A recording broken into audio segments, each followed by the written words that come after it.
할렐루야. 오늘은 4월 1일 월삭입니다. 원래 유대력과 또 우리의 달력이 좀 다른데 유대력 월삭은 내일이 되어지는데 공교롭게도 우리가 4월 2일 월삭 예배 드리는 것과 같이 진행이 되어졌습니다. 내일 월삭 새벽 예배 때 같이 보기로 하고요. 오늘 말씀은 사무엘상 11장에서 12장까지의 말씀이 되어지겠습니다. 이 말씀에서 우리가 읽을 말씀은 사무엘상 12장 13절에서 16절까지의 말씀을 보도록 합니다. 12장 13절에서 16절 말씀. 이제 너희가 구한 왕 너희가 택한 왕을 보라. 여호와께서 너희 위에 왕을 세우셨느니라. 너희가 만일 여호와를 경외하여 그를 섬기며 그의 목소리를 듣고 여호와의 명령을 거역하지 아니하며 또 너희와 너희를 다스리는 왕이 너희의 하나님 여호와를 따르면 좋겠지만은 너희가 만일 여호와의 목소리를 듣지 아니하고 여호와의 명령을 거역하면 여호와의 손이 너희의 조상들을 치신 것 같이 너희를 치실 것이라. 너희는 이제 가만히 서서 여호와께서 너희 목전에서 행하시는 이 큰 일을 보라. 아멘. 사무엘의 퇴임사 가운데 있는 말씀이죠. 그리고 사울이 왕으로서 이제 첫 발을 내디는 그런 이야기들이 오늘 말씀에 나와 있습니다. 사울이 하나님의 선택과 이스라엘 백성들의 제비뽑기를 통해서 왕이 되어졌지만 실상 왕궁이라고 하는 것도 제대로 갖추어져 있지 않았고 계속 고향에서 농사를 짓고 있는 그런 모습을 보게 되어지죠. 그러니까 초기에 말만 왕이었지 왕궁도 신하도 없는 왕이 바로 사울 왕이었습니다. 그런데 위기가 다가오는데 그 위기를 기회로 살리는 아주 좋은 기회가 왔습니다. 암몬이 요단 동편의 길르앗 야베스를 침략한 것이죠. 이에 죽음의 위기에 빠진 길르앗 야베스의 장로들이 이스라엘의 왕이 된 사울에게 와서 도움을 청하게 됩니다. 그러자 사울이 그 위기를 기회로 살려내지요. 길르앗 야베스를 돕기 위해서 온 이스라엘을 하나로 묶어내고 또 명실상부하게 사울이 이스라엘 왕으로서 이 일을 잘 치리함으로써 본격적인 왕정의 시대로 들어가는 내용이 바로 오늘 말씀이 되어집니다. 암몬이 길르앗 야베스를 침략한 것은 한 번에 아닙니다. 계속적으로 나타나는 걸 볼 적에 이 두 번째 벌써 침략을 하게 되어지는데 첫 번째 침략은 사사 시대였죠. 그때 입다가 사사로 있을 때에 암몬을 물리치고 길르앗 야베스를 구한 적이 있었지요. 그때 암몬이 사사 시대에 길르앗 야베스를 침략했던 이유 아마 여러분들 기억하실지 모르겠지만 암몬 왕이 그 요단 동편 땅에 대한 잘못된 역사관을 가지고 나서 자기의 영토를 다시금 되돌려 달라고 하는 그런 착각에 빠진 것에서 시작이 되었죠. 실상 여러분 모세 때 이스라엘이 아모리 왕 시온에게서 빼앗은 것이 요단 동편의 길르앗 야베스인데 암몬은 그걸 잘못 알고 자기네 땅이라고 주장을 하게 되어진 거죠. 그래서 그때 입다가 싸워서 전쟁에 승리해가지고 이스라엘의 승리로 마무리된 적이 있습니다. 그런데 사울이 이스라엘의 왕이 된 직후에 암몬이 길르앗 야베스를 또다시 침략을 한 것이죠. 이 암몬의 두 번째 침략은 실상 사울에게는 이스라엘의 왕이 되고 처음 받는 전쟁이었으면서 국가적 위기로 다가오게 되어졌죠. 그런데 이 위기가 사울에게는 오히려 기회가 된 것을 우리가 보게 되어집니다. 사울이 실상 이스라엘의 초대 왕으로 세워졌지만 이스라엘은 아직 왕을 중심으로 해가지고서는 중앙집권적 국가를 세우지 못한 상태였었죠. 그렇기 때문에 왕으로서의 역할을 하기보다는 본문에서 보니까 고향으로 돌아가 농사를 짓고 있는 모습이 보이죠. 그런 상황 속에서 이 암몬의 길르앗 야베스 침략은 사울에게 큰 기회가 되어진 겁니다. 길르앗 야베스 사람들은 암몬이 요구하는 어떤 조공이라도 바치겠다는 항복이나 다름없는 상태로 암몬에게 엎드렸죠. 그러나 암몬은 언약을 맺자고 요청하는 길르앗 야베스 사람들에게 말하기를 뭐라고 이야기하냐면 너희 오른 눈을 다 빼야 너희와 언약하리라고 하면서 자비도 베풀지 않을 것이고 너희들을 갖다가 무차별적으로 공격하겠다라고 선포를 하게 되어지죠. 그러니까 다급해진 야베스의 장로들이 이스라엘 온 지역에 자기들의 형편을 알리는 전가를 보내고 그때 이 소식을 들은 사울이 자신이 몰고 있던 소를 잡아서 각을 떠서 이스라엘 모든 지파에 보내면서 길르앗 야베스를 구하고자 하는 싸움에 동참할 것을 요구하게 되어지죠. 그때 이 상황들을 볼 적에 이 사울의 한결이 소를 잡은 그리고 각을 떠서 12지파에게 보냈던 것은 어떤 하나의 퍼포먼스도 되었지만은 12지파를 단결하도록 이끌어내고 또 33만 명의 군사를 모여들게 하는 아주 중요한 기회가 되어졌죠. 이렇게 사울이 모든 지파들을 한 마음으로 묶어낸 이후에 암몬과 전쟁을 벌이고 나서 큰 승리를 얻게 되어집니다. 그리고 이 일로 인해서 사울은 이스라엘 백성들에게 많은 신망을 얻게 되어지죠. 신망을 얻은 그 사울의 놀라운 리더십, 위기 속에서 빛을 발했죠. 그렇게 되면서 그저 한 사람에 불과했던 사울에게 모든 권력이 집중되어지는 중앙집권적 강력한 왕이 되어지더라는 거죠. 근데 이런 상황 속에서 길르앗 야베스를 구한 하나님의 또 다른 계획은 뭐냐면은 우리가 길르앗 야베스 사람들을 보면서 한 가지 배우실 것이 있어요. 그게 무엇이냐면 원수는 물에 새기고 은혜는 돌에 새긴다라는 속담처럼 많은 사람들이 원수는 오히려 돌에 새겨내고 끝내 기억하고 은혜는 흐르는 물에 쉽게 잊어버리는데 길르앗 야베스 사람들은 이 사울의 은혜를 갖다가 그 마음속에 새겨놓지요. 그래서 이 일이 있은 중에 보게 되어지면 이 길르앗 야베스 사람들이 나중에 사울 왕이 타락하고 나서 마지막 길보아 산에 가가지고서는 죽어서 끝났을 때에 그 사울과 그 세 아들의 목 없는 시신을 갖다가 바로 벳산 성벽에 붙어 있는 그 모습을 불쌍히 여겨서 길란 야베스 사람들이 사울과 사울의 세 아들을 시신을 수습해 가지고 장사를 지내게 되어지죠.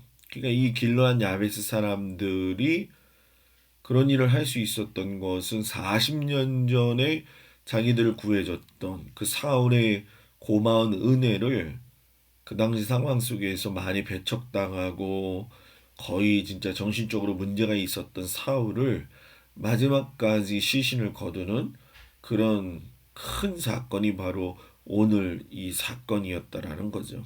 그 은혜를 마음속에 새긴 길르앗 야베스 사람들을 보면서 오늘 우리가 하나님의 은혜를 너무나 단순하게 흘러버리고 사는 세대에 살고 있지 않은가 한번 깊이 생각해 보아야 되죠.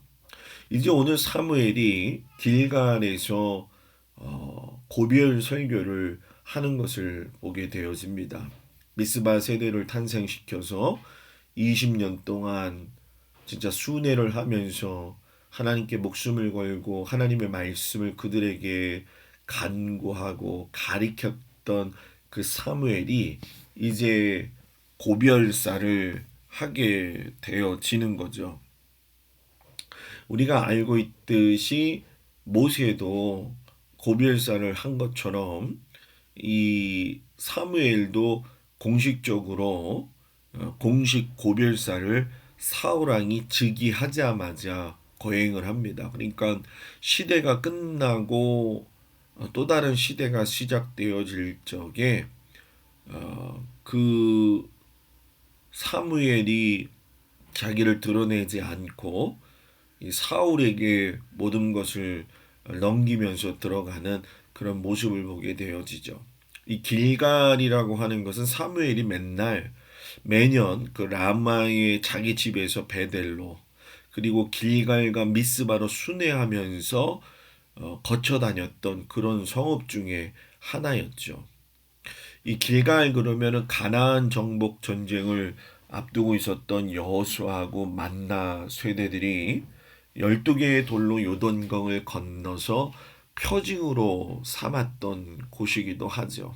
또 적을 코앞에다 두고서도 할례를 행해서 하나님의 말씀 안에서 순종할 것과 또 하나님과의 관계를 재정립한 아주 중요한 곳이기도 했다라는 거죠. 그래서 이 길갈에서 사무엘이 고별식을 하게 되어지는 거죠. 그리고 사울은 공식적으로 이제 즉위식을 하는 그러한 장소가 되어졌습니다. 사무엘이 먼저 사울 왕의 즉위를 축하하죠. 그리고 사무엘이 제사장 나라의 지도자로서 어려서부터 지금까지 정말로 자기가 가진 어떤 지위를 이용해서 백성들의 재산, 뭐 아주 소 한 마리나 나귀 한 마리까지도 취하지 않았음에 대한 깨끗함에 대한 공개 발언도 하게 되어지죠. 그리고 또 이스라엘 백성들이 이렇게 뒤로 물러서는 사무엘을 보면서 너가 정말 지도자로서 공명정대했었다라고 인정하고 증언하기도 하는 모습이 보이게 되어지죠. 우리가 이렇게 모습을 보면서 느끼지만 모세와 여호수아 이 사무엘의 이 제사장 나라 지도자들은 정말로 뭐 단순히 돈에 대한 권력에 대한 문제가 아니라 신앙의 수준이 세상 사람들과 보는 관점이 너무 달랐고 사는 방식이 달랐구나 하는 것을 우리가 볼 수 있게 되죠. 사무엘이 이제 그의 고별사에서 자신이 제사장 나라의 지도자로 충성했다라는 것을 이스라엘 백성들에게 확인한 다음에 하나님의 은혜를 너희가 절대로 잃어버리지 말라고 이야기하죠. 그리고 사울을 갖다가 다시금 백성들한테 보여주면서 여기 있는 사울이 왕이긴 하지만 진짜 너희들의 왕은 하나님이시다라고 하는 것을 이야기하면서 진짜 왕이신 여호와 하나님을 두고 왕정을 요구했던 너희들의 잘못에 대해서 한 번 더 지적을 해요. 뒤끝이 있는 게 아니라 가르쳐 지키게 하기 위해서 깨달아 알게 하시게 하는 하나님의 방법이죠. 사무엘이 하나님께서 너희가 원하는 대로 이스라엘 백성들에게 왕을 세워줬지만 너희가 제사장 나라의 법을 지키지 않으면 결국 처벌받게 될 것이고 그리고 결국 그 왕도 하나님의 법을 지키지 않을 경우에는 너희의 조상들이 어려움 당한 것처럼 너희도 어려움 당할 것이다 라고 이야기를 해요. 그러면서 너희들의 왕정 요구가 얼마나 잘못된 것인지를 깨달을 수 있도록 우레와 비의 기적을 일으켜 가지고서는 보이게 하지요. 그러니까 이 우레와 비가 행해지는 그 기적을 통해서 그때서야 이스라엘 백성이 우리들의 왕을 요구하는 이 방법이 잘못된 방식이었구나라고 하면서 공식적인 시인을 받아내게 되죠. 비록 어떤 의미에서 본다면 그 왕을 요구하는 이스라엘 백성들의 모습은 우리들의 모습이 될 수도 있죠. 왜냐하면 진정한 하나님이 우리의 왕이심에도 불구하고 왕이 우리의 주인으로서 우리를 다스리신다고 하는 그 하나님의 존재를 우리도 이 이스라엘 백성들처럼 망각하고 눈에 보이는 왕을 요구할 때가 많이 있는 것이 현실적인 우리들의 삶이잖아요. 이러한 것들을 지적하면서 이 사무엘이 그래도 나중에 한 번 더 언급하는 건 뭐냐면 너희들이 왕을 요구한 것이 악을 행한 것이지만 분명한 거 하나가 너희가 마음을 다해서 하나님을 섬기고 섬겨라. 그러면서 그들을 격려하게 되어지죠. 어떤 의미에서 보면 실수가 많고 연약한 게 사람의 모습이기 때문에 이 사무엘의 모습을 보면서 지도자들이나 또 목사들이 가져야 될 마음은 끊임없이 하나님의 말씀으로 먹여야 된다라고 하는 것을 우리가 보게 되어지죠. 그래서 이 사무엘이 마지막에 기도를 하면서 더 이상 죄를 짓지 말라고 경고하면서 자기의 고별사를 마무리하게 되어지죠. 그래서 참 이 고별사를 보면서 사사 시대가 막이 내리고 본격적인 왕정 시대가 열려지게 되어지는데 전후 사정을 상황을 살펴보면 하나님이 끝까지 얘기하시는 게 있어요. 그건 뭐냐면 이스라엘은 너희들의 나라가 아니라 내 나라라는 거죠. 그래서 너희는 너의 왕을 구할게 너의 보여지는 왕을 구하는 것이 아니라 보이지는 않지만 너희들을 인도한 하나님이 왕이라고 하는 것을 잊지 말아라. 그러면서 분명하게 선을 그어서 말씀하시는 게 있어요. 그게 뭐냐면 하나님만 섬겨라 라는 얘기죠. 이게 오늘 말씀에서 주시는 아주 소중하고도 귀한 말씀이 되어지죠. 하나님만 섬겨라. 하나님만 왕으로 인정해라.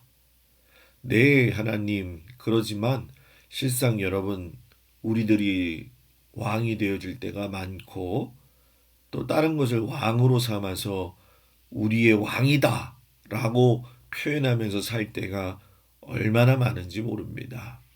사랑하는 성도 여러분, 오늘 이 말씀 속에서 하나님의 음성이 들리십니까? 하나님만 섬겨라. 누가? 너가. 너는 나 하나님만 섬길 때에야 그때에 너와 함께 하시는 그 역사를 볼 수 있다. 이렇게 말씀하시죠. 오늘 사무엘이 역사의 뒤안길로 사라지면서도 나를 기억하지 말아라. 그것이 아니라 하나님만 기억해라. 하나님만 섬겨라. 라고 말씀하시는 그 말씀을 마음판에 잘 새겨서 우리가 이 땅에서 살면서 하나님만 섬기면서 살아갈 수 있는 귀한 은혜가 우리 가운데 있어지기를 주의 이름으로 축복을 드립니다. 기도하겠습니다. 하나님, 이 사무엘도 드디어 역사의 뒤안길로 사라지는 것을 보게 되어집니다. 사무엘이 고별할 때에 이제 하나님의 마음이 많이 어렵고 힘드셨겠구나 하는 마음을 듣게 됩니다. 왜냐하면 이제 사사시대가 막을 내리고 본격적으로 왕정이 시작되어지면서 하나님 앞에 죄 지을 수밖에 없는 인간들의 모습을 생각하시면서 사무엘을 마지막까지 이용하셔서 비와 우레의 기적을 통해서 하나님만이 주인이시라는 것을 가리키시는 그 하나님의 마음을 다시 한번 알 수 있게 해주시고 사무엘이 끝까지 하나님의 백성들에게 하나님의 말씀을 전했던 그 모습이 오늘 우리들에게도 남아 있어서 하나님의 말씀에 청종하고 듣고 순종함으로 말미암아 하나님만 섬겨라 하는 사무엘의 그 고백이 우리의 고백이 되게 하여 주시옵소서. 이제 4월을 시작합니다. 하나님, 이제 사순절 기간 동안 하나님의 은혜 가운데 지내고 있는데 이제 다음 주일이면 종려주일이 되고 또 고난주간이 시작이 되어지면서 부활절이 시작이 되어집니다. 하나님, 우리의 믿음을 잘 지키게 하시고 특별히 어렵고 힘든 가운데에서 코로나 시대를 이겨가고 있는 우리 모든 성도들에게 하나님 은혜를 부어 주시옵시고 몸이 많이 아픈 우리 모든 성도들에게도 하나님 빠르게 쾌유하게 하여 주셔서 이기게 하시고 일어나게 하여 주시옵소서. 오늘도 우리 모든 성도들의 하루의 삶을 하나님 주관하여 주시옵시고 모든 자녀들도 하나님께서 눈동자와 같이 지키시고 인도하여 주시옵소서. 귀하신 아버지 하나님이 사랑하는 모든 성도들을 지금 지켜주시길 축복하면서 우리 주 예수 그리스도의 이름으로 간절히 기도드렸사옵나이다. 아멘. 오늘 저는 밤 12시를 기해서 격리가 해제가 되어집니다. 몸은 많이 그래도 좋아졌고요. 당분간은 또 성도들과의 관계 속에서 제 자신 스스로가 이렇게 방역하면서 여러분들한테 그 해가 되지 않도록 준비를 하겠습니다. 그러나 분명한 거는 그 모든 방역 가운데서 여러분 요즘 아시는 것처럼 많이 걸리고 있잖아요. 그래서 이 걸리고 있는 것이 어떻게 보면 또 이의 부흥의 시대로 올라갈 수 있도록 아예 하나님이 터놓으신다 저는 생각도 하고 있어요. 그래서 모든 성도들이 확진되어져서 아프고 있는 우리 성도들도 생각해 주시고 같이 기도하시고 또 새롭게 또 출발되어지는 이번 주일부터 또 하나님의 은혜가 우리 모든 성도들과 가정에서 넘쳐 흐를 수 있도록 4월을 시작했으면 좋겠습니다. 우리 내일 아침 새벽에는 월삭 새벽 예배로 드리게 되어집니다. 담임 목사의 축복 기도로 한 달을 시작하는 우리 모든 성도들이 되어지기를 주의 이름으로 축복을 드립니다. 감사합니다.